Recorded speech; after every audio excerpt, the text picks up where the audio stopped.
Hello, hello. We're live and we're here to discuss complementary medicine and exploring complementary medicine and diet. My name is Nia Zulfagari. I'm an integrative and holistic nutritionist, founder of Unspoken Nutrition, and I'm really, really excited to be here. Hello. I was like, where Hi. is she? I know I'm here. I was just introducing myself, but please introduce yourself. Yes. Hi, Nia. Thank you. My name is Dr. Simone Singla, and I am a pediatric rheumatologist in Houston, Texas. And I also practice something called integrative medicine. So before we kind of delve into integrative holistic medicine, why don't we kind of talk about why we're okay talking about this topic or what our experience is? Yeah, definitely. If you'd like me to start, or did you want to? Yeah, go for it. Sure. Okay. So let's see, it was almost 15 years ago. I was diagnosed with two different autoimmune diseases. And at the time, I was really young. I was in my late teens, and I didn't really understand the complexities that go into navigating and taking care of something like an autoimmune disease. It wasn't something that my parents at the time had ever really dealt with. So there was a lot of navigating through the noise, through all the information, trial and error of every little type of therapy, complementary medicine, different sort of tactics to figure out what we could do to to help myself. And it was in that trial and error discovery over the years that I realized that it really did make a huge difference when you blended the two different sciences together, that Eastern and Western medicine. They really work well when they work in harmony. They complement one each other. We can't have one without the other. And so finding that balance between the two is what really helped, to bring me to a place where I consider myself to be healthy and in a good place. And that whole journey is what really inspired me to help other people. And so, I do that now. Yeah, and that's amazing. And I think you said you had grown up in kind of a culture that was familiar with complementary medicine as well, right? Yeah, definitely. Yeah, Iranian household, it's all about like, have a headache, have this, have a headache, drink this, Right. stomach ache, eat this. Right. Yeah. No, same. I grew up in a South Asian, like Indian household. So, being around turmeric and anti-inflammatory things was very common. But I grew up in America, so I was traditionally trained doctor, right? And we were never really taught about any of this. And I was kind of blind to that / ignored that part of my heritage, I'll say. And then I became a rheumatologist, got a diagnosis of rheumatoid arthritis after that, which is really eye-opening, right? When you have to be a patient all of a sudden, when you realize meds are just not handling a lot of the other parts of having a chronic illness and autoimmune condition, which is kind of where I turned to more integrative medicine, which does kind of blend all the complementary forms that are geared for certain certain conditions. So that's how I started my journey in integrative medicine. And fortunately for me, a lot of those things were familiar just from growing up in a household that had a lot of it. But man, it's a bit of a learning curve. There's so much information out there. It's overwhelming. It is overwhelming. And I really feel for people who come into it not knowing where to even start, where to begin. I mean, at the time, I don't know if it was the same for you, but when I was diagnosed, there wasn't Instagram, there wasn't all these like channels to go and find information. Pinterest wasn't really a thing at the time. So I was trying like, I don't know if I'm grateful for it or not grateful for it, but I think now being here and working with people where they do have access to that and they come to me with all these different sources of information that they're receiving and all the different noise. And I'm like, I don't blame you for being so overwhelmed by all of this, but let's try to just narrow this down to like, what do we know ancestrally helps us? And what do you do in your day-to-day that may or may not already be supporting you? What can you add in versus trying to, find information through, this black hole that otherwise can be really overwhelming. Yeah. And I think that's an important point to kind of start our conversation. I think even before talking about where to get information on this is let's kind of define, what do you think complementary medicine is? I like I mentioned earlier, I really believe it's that blend between Eastern and Western medicine. So it is like the clinical, medication, the physical things that you do, whether it's medication, whether it's supplements, but it's also like, how are you taking care of yourself day to day? How is your sleep? What are you eating throughout the day that's supporting you? What other kind of healing modalities are like of interest to you, whether it's yoga, whether it's physical therapy, whether it's, massage therapy, like what are these other things that you do that makes you feel good in your body? Yeah. And that really does also help to support the more like quote unquote clinical things that you're doing, whether that is medication or supplements. They do complement one another. Yeah. And I think in my practice, since I do integrative, I combine obviously the traditional plus the more complementary stuff. What I tend to explain to patients is more, think of it like a Jenga. You know how when you play Jenga, you have all those blocks, right? But my Jenga is like a pyramid. So at the base of it is your conventional evaluation and management. So that might be biologics, that might be different types of immune suppression. It might be having to get MRIs and going to different types of specialists and whatnot.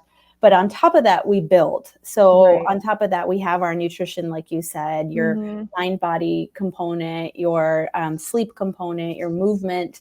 And then you just start to build with supplements, more traditional Chinese medicine. And at the very top, I also have resilience put in there because you know, with autoimmune conditions, it is chronic, right? So like if you don't have a support system and you don't have this outlet to kind of talk through that, everything crumbles. Like everything crumbles. That's so true. I'm really glad you brought that up because I really feel like not having community, not having people to lean on is really challenging. And I know that, you know, there's some people who don't necessarily have that. So you know, I tell them like, can you find support groups? Can you find organizations where they are building advocacy groups of people who have a condition similar to yours or who have autoimmune in general and can maybe find some similarity there? Because it is an uphill battle, especially in the very beginning when you're symptomatic. It's really hard to do it by yourself, and you shouldn't have to feel like you need to work and try to find healing in silo because it's really difficult to do it. It taxes on you mentally and emotionally. So having that support system is so crucial. I couldn't imagine doing it without,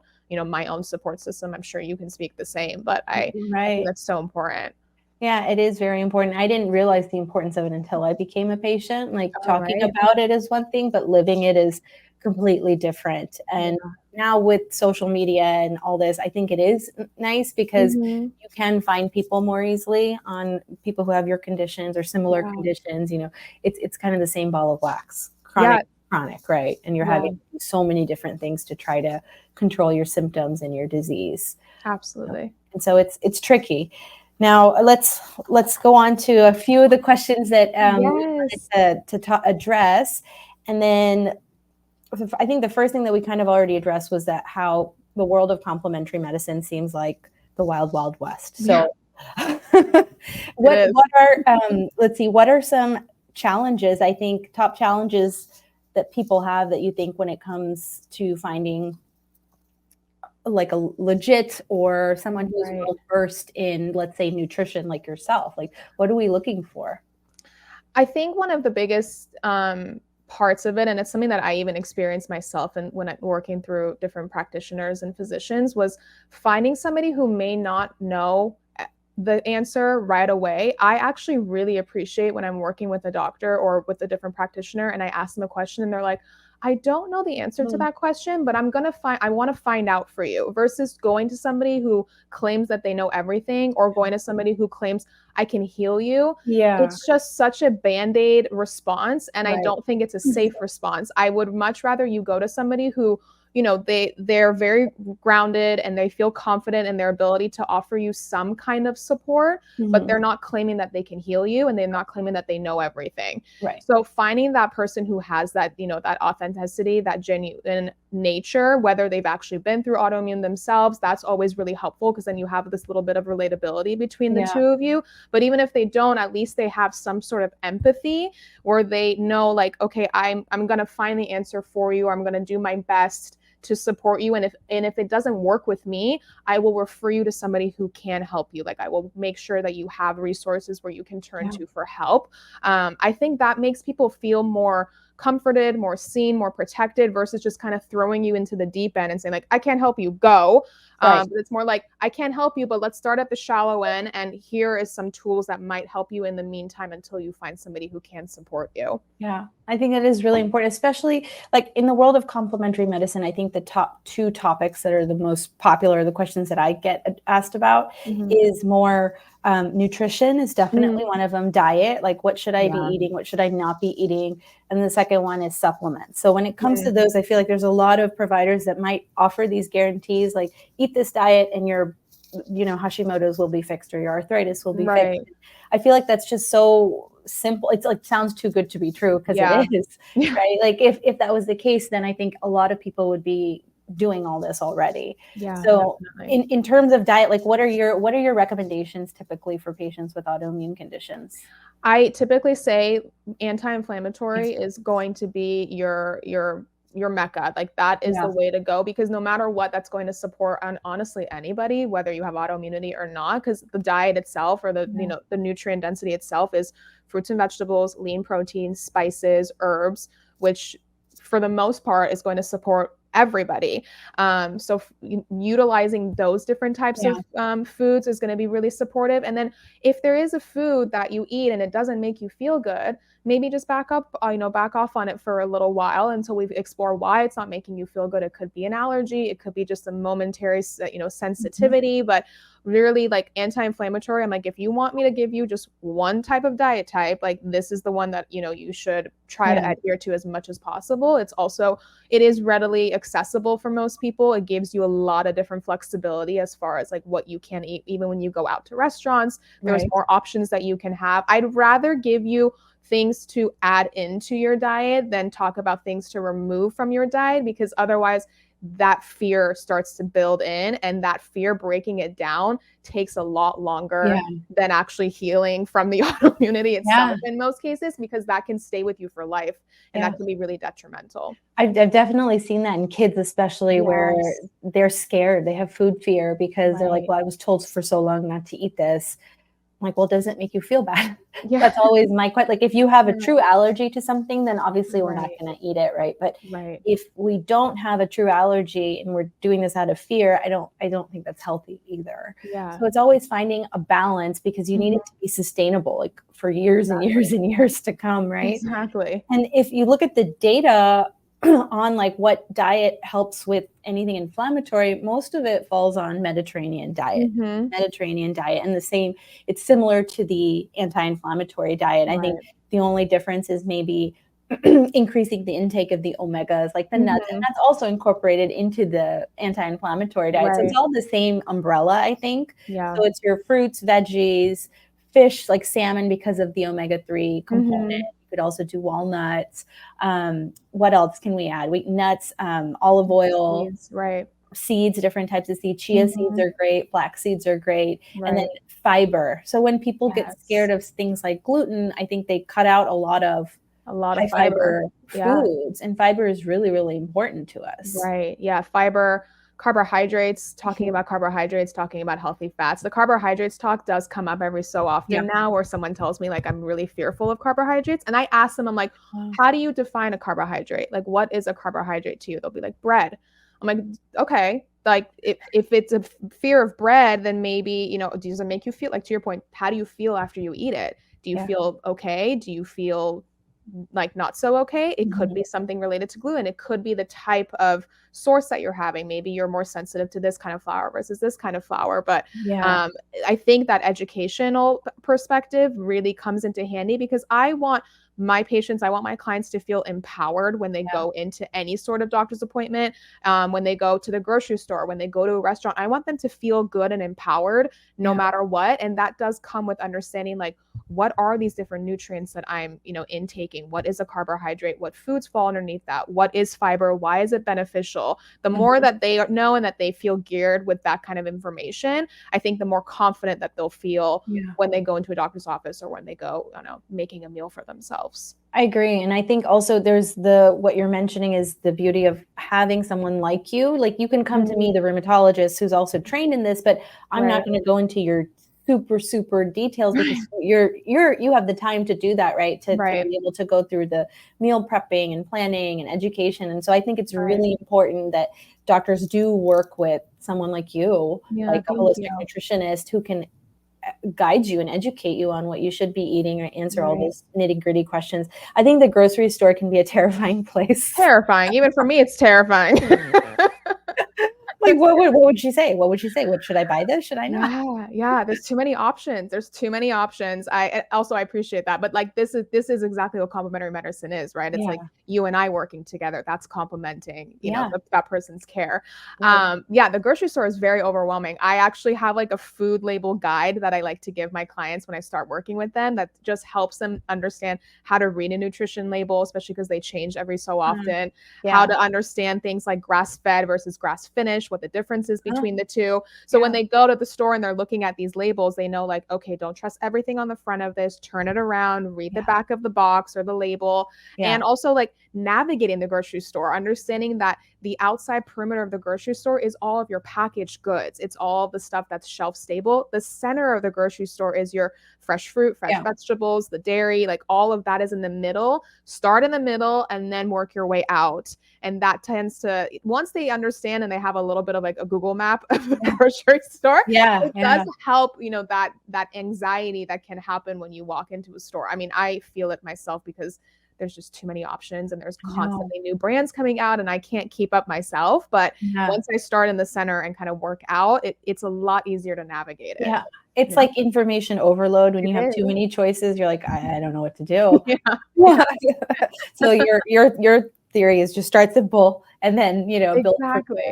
Exactly. It makes sense. It definitely. So it helps for sure. I like that one. And then in addition to nutrition, like, let's talk about some of the other complementary things. Like what do you typically talk about in your visits? I really feel like sleep is so underrated. It's so underrated. I mean, I tell clients, if you eat perfectly, whatever that means, if you eat quote unquote perfectly, but you're not getting good sleep, there's no benefit happening here. Like you've got to get that quality sleep in. And that means having a really good nighttime routine where at least at the minimum 20 minutes before you go to bed, you have no screen exposure. That means that maybe that 20 minutes is spent on your skincare. Maybe that 20 minutes is spent like reading a book. Maybe that 20 minutes is spent, doing a little bit of yin yoga, like whatever it is that makes you, that would help ground you. Like for me, sometimes that is doing my skincare and then I fall asleep instantly. Sometimes that is like reading a book and then I fall asleep really well. But doing something that's not necessarily looking at a screen where you're getting overly stimulated, because that's going to drive your cortisol, it's going to deplete your melatonin, and you're not going to be able to sleep very well. So I think that's really important. And then also in the morning, like making sure in the morning that you're, again, that first 20 minutes, at least like 20 minutes, not looking at a screen, instead getting up, opening a window, looking at sunlight, going to the bathroom, again, doing your skincare routine if you want to, like making yourself a cup of tea, getting some water, like doing something that's not, again, attached to your electronics, because again, that's going to overstimulate you and it's going to affect the entire rest of your day. So I feel like sleep is so underrated. And I'm like, we need to treat ourselves like a well-trained newborn who's sleeping through the night. Yes. I think from a person who discovered the importance of sleep from losing so much of it. I can't tell you how many times I was like being on call in the hospital, you get woken up overnight, right? And then immediately a week after I would flare. I would flare. And I finally put the pieces together that even though I'm on these medicines, they're not going to fix my sleep habits, right?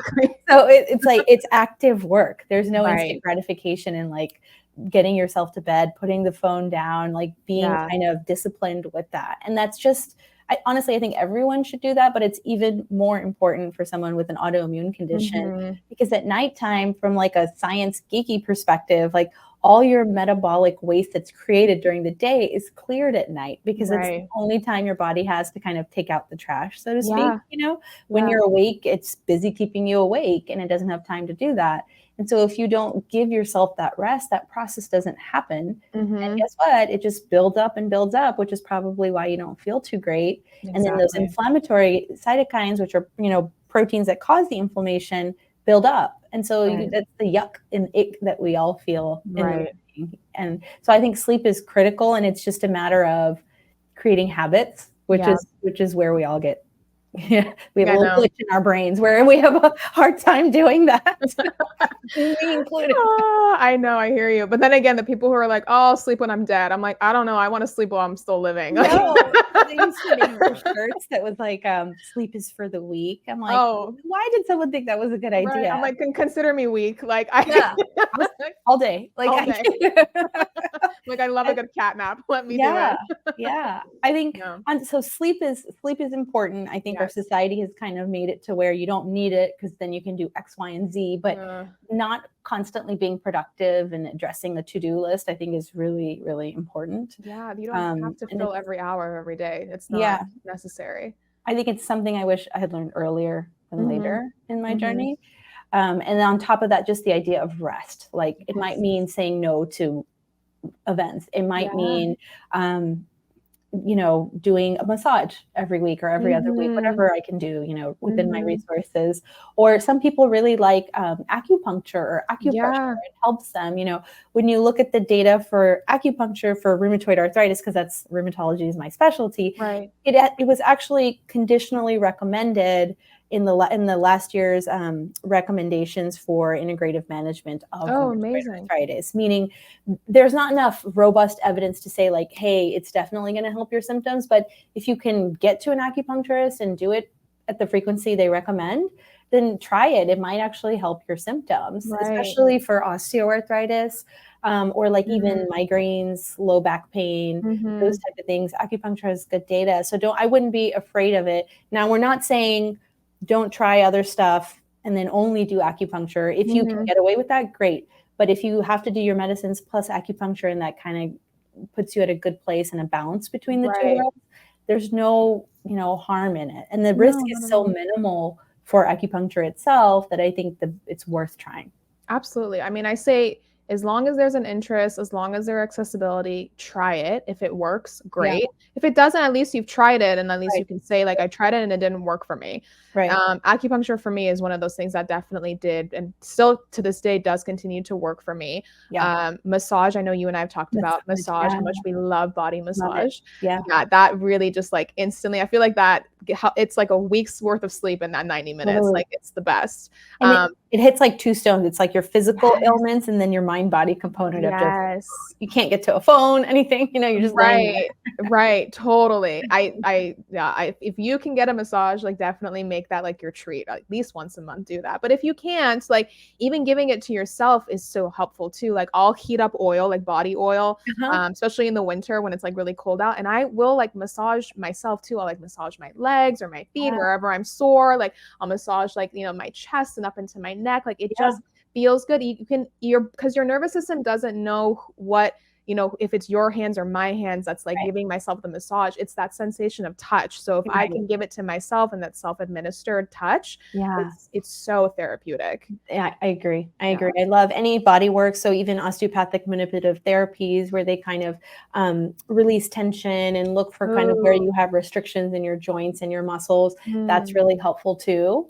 So we talked about physical therapy. Obviously, there's occupational therapy, acupuncture, massage. I think yoga is another great one too, especially for range of motion and just strength training in general. Yoga is really good. I'm trying to think of other body work. So even Tai Chi, Qigong, those are types of physical movements that are mindful and slow that come to us from, Asia. And those are really great too. So it doesn't mean that you have to do every single one of them.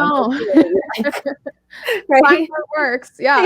Find what works. I mean, I'm a certified yoga teacher and I don't practice it every single day just because some days I really just genuinely don't want to practice it, but I'll do something else instead. Like that might mean that I do some mobility work that day. That might mean that's the day that I'm getting a massage. That might mean that I'm, giving myself acupressure, whatever it is, or I'm just like sitting on the couch reading a book and that's like enough with like a weighted blanket on me. Like that could even be just like enough for me. But I love yoga. I love like even a silent walk. I go on a silent walk every morning where my phone, as long as it's safe, I usually keep it at home and I don't take it out with me when I go on a walk, but otherwise it's on like airplane mode in my pocket and I just ignore it the whole walk and I just let myself listen to whatever comes in and whatever I'm hearing outside. And that's so therapeutic too, because then it helps me drop into my body a lot more. And that's how I start my day. And then everything else is just whatever I feel like in that day, whatever it might be. I think that's really important. What you said is like listening to your own body, because part of having an autoimmune disease, you need to know when to stop and say no.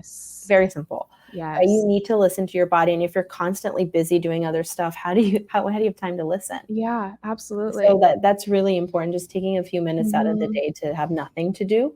So your mind can actually focus on what you're feeling and thinking. Yeah, definitely. Just having that gradual transition into the next activity not working on Super autopilot. important. Autopilot is not, It's not beneficial. Yeah, it's the worst. I know. Absolutely.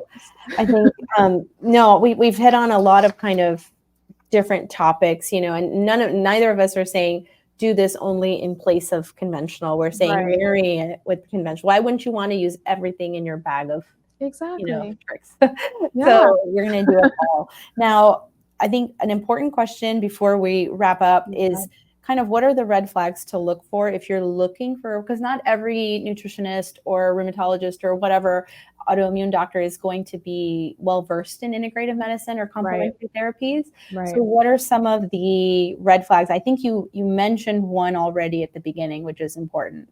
The cure for everyone. Yes. Yeah.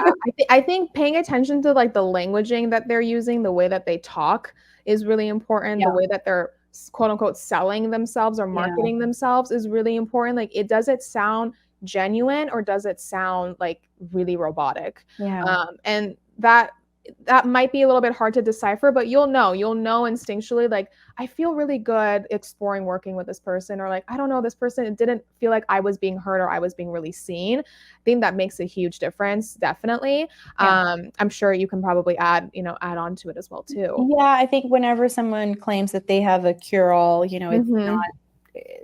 it's probably the wrong route to go. Or you can clarify and be like, well, what are your outcomes for patients that look like me? How many of them have gotten relief, from this? So you can dig deeper and really ask those questions. I'm trying to think for more other things. It's anybody who relies more on anecdotal evidence, which is like more experience, like, oh, this is what my patients have experienced versus what does the data show type of thing, right? Like, make sure that the studies they're looking at, whether it's on a supplement or diet, is not done on a rat. It needs to be humans, right? And then is it ideally, in an ideal world, we want a randomized trial where some people got this and some people didn't. How did they fare, right? How did they compare against each other? In the world of complementary integrative medicine, unfortunately, that we're just not there yet in terms of volume of having that data.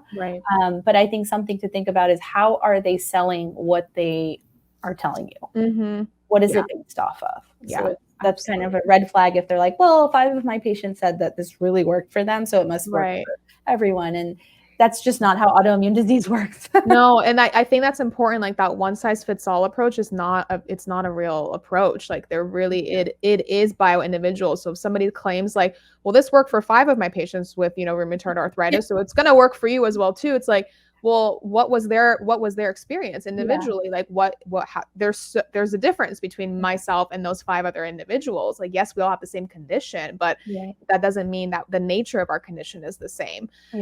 So again, like, pay attention to the way that they're speaking and the languaging that they're using. And does it come from a place of empathy? Does it come from a place of genuine nature? If it does, then lean into it. If it doesn't, then they're maybe not the right fit for you. And that's okay. There are other practitioners who might be a fit for you. Perfect. No, I think that's kind of a good start, and always talking to other people too, looking online, looking for reviews, going on social media. That's kind of the power of crowdsourcing. No, totally. A lot of my own physicians are like a referral from a friend or a referral from somebody, because that does like build in a little bit of that trust initially. So you're not going into it super blindly, which is nice. No, I think we covered a lot. Is there anything else that you can think of? I mean, I think you and I can talk about this forever. Yeah, you're right. We could go on forever.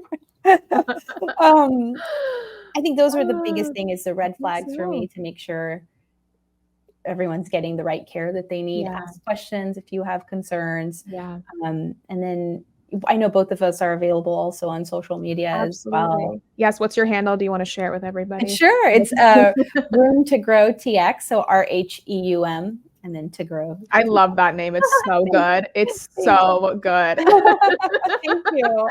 Thank you. I always like a good pun. So yeah, we love a good pun. I remember when I first like learned it, I was like, that is genius. That is such a good handle. Because it's memorable. I remember it and I'm never going to forget it. Aw, thank you. I love that. Yes. And what about you? Mine is at Unspoken Nutrition on like most of the platforms. So yeah, perfect. Amazing. This is so great. Well, I hope this was valuable for everybody that was listening, and reach out to us if you have any questions, concerns, thoughts, whatever. I'm sure both of us, our inboxes are open for all of that. So definitely please do. Amazing. Thank you guys. Thank you. Take care, everybody.